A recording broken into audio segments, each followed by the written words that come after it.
할렐루야, 다소니 커뮤니티 매일 묵상 함께 하겠습니다. 진리의 서기 37번째 시간, 거짓 교사들의 특징을 분별하라 라는 제목으로 오늘 묵상 함께 하겠습니다. 요한 1서 4장 1절에서 6절이 본문인데요. 오늘은 2절과 3절을 읽겠습니다. 이로써 너희가 하나님의 영을 알지니 곧 예수 그리스도께서 육체로 오신 것을 시인하는 영마다 하나님께 속한 것이요 예수를 시인하지 아니하는 영마다 하나님께 속한 것이 아니니 이것이 곧 적 그리스도의 영이니. 아멘.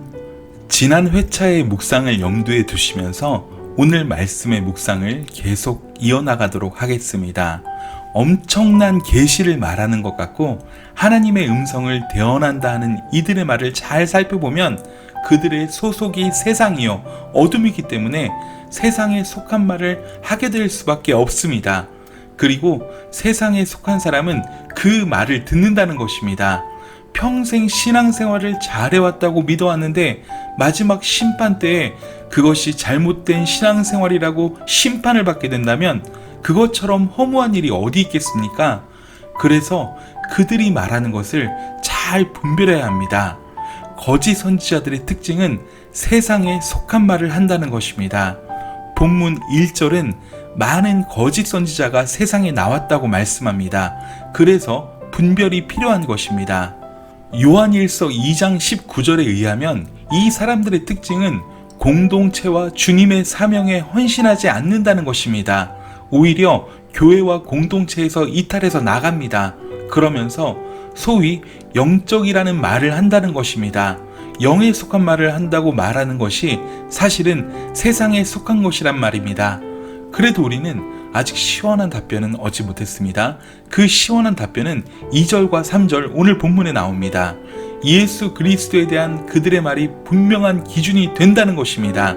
예수 그리스도께서 육체로 이 땅에 오셔서 우리를 위해 죽으시고 부활하신 것을 바르게 전하는 사람이 진짜 선지자라는 것입니다.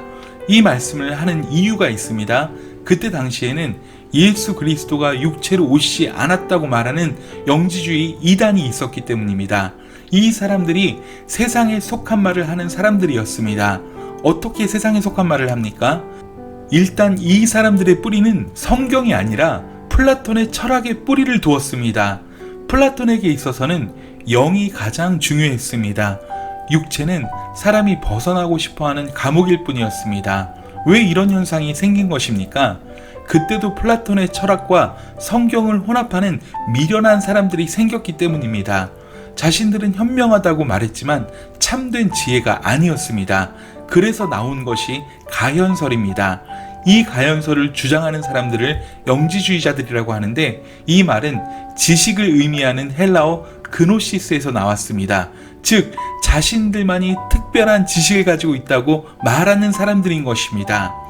오늘날에도 이런 현대판 영지주의자들이 정말 많이 있습니다. 그래서 간단하게 이 부분을 좀 정리해드리고 싶습니다. 현대판 영지주의자들의 특징을 LAB 주석은 이렇게 정리하는데요. 첫째, 결정을 내릴 중앙 집권적 권위를 가지려고 한다는 것입니다. 성경이 권위가 아니라 눈에 보이는 강력한 리더십을 지도자에게서 찾으려고 한다는 것입니다. 이게 얼마나 매력적이고 통쾌한 일인지 모릅니다. 한번 생각해 보십시오. 현대의 수많은 유사 기독교 이단들의 특징을 말입니다. 이런 강력한 리더십은 누구나 한번 꿈꾸는 것입니다. 그러나 성경은 우리 예수님만이 진정한 리더라고 말씀하고 있습니다. 두 번째 특징입니다.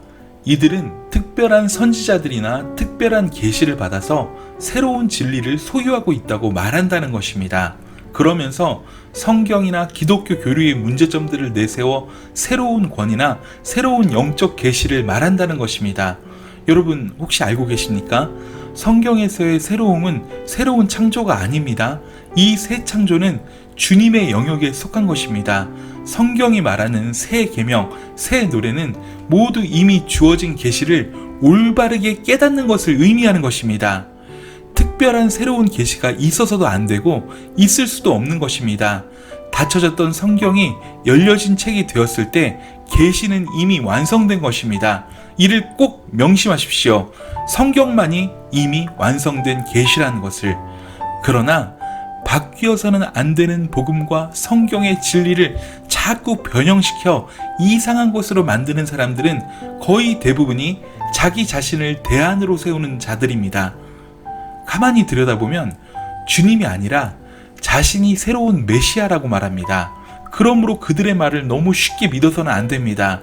특히 교회와 공동체에서 상처를 받고 표류하는 사람들일수록 쉽게 이런 사람들에게 마음을 내어줍니다.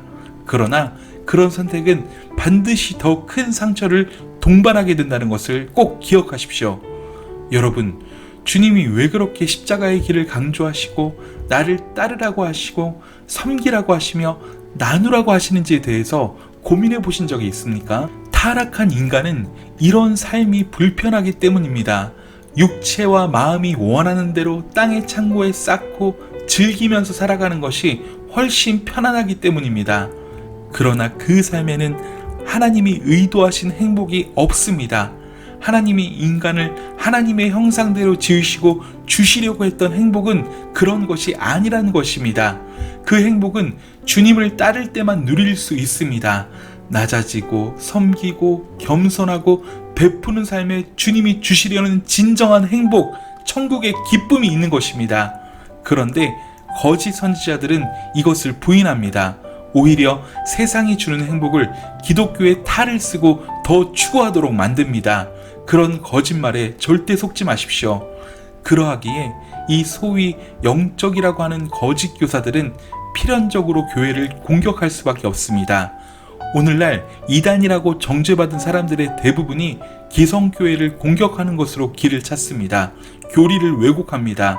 초대교회가 그렇게 피 흘리며 세운 교리들을 변형된 이상한 것으로 대체합니다. 성경보다 더 높은 권위를 가진 사람이 존재합니다. 그리고 그 권위에 충성하는 이상한 행위구원들을 주장하고 있습니다. 성경은 철저하게 나눔과 베품, 섬김과 사랑, 용서, 낮아짐이 옳은 길이라고 가르칩니다. 그런데 거짓 선지자들은 이런 것들을 중요하게 여기지 않습니다. 오히려 세상에 속한 것들을 더 중요한 가치로 소개합니다. 우리의 문제는 이런 그들의 거짓말이 나누고 베풀라는 말씀보다 더 편하고 마음의 동의가 된다는 것에 있습니다. 그러나 여러분, 확실하게 기준을 세우십시오. 믿음을 가지십시오. 주님은 주님이 걸어가신 그 길을 따르는 것이 가장 확실한 길이라고 말씀하셨습니다. 주님이 우리에게 주시려는 행복은 세상이 줄 수 있는 행복과는 차원이 다른 것입니다.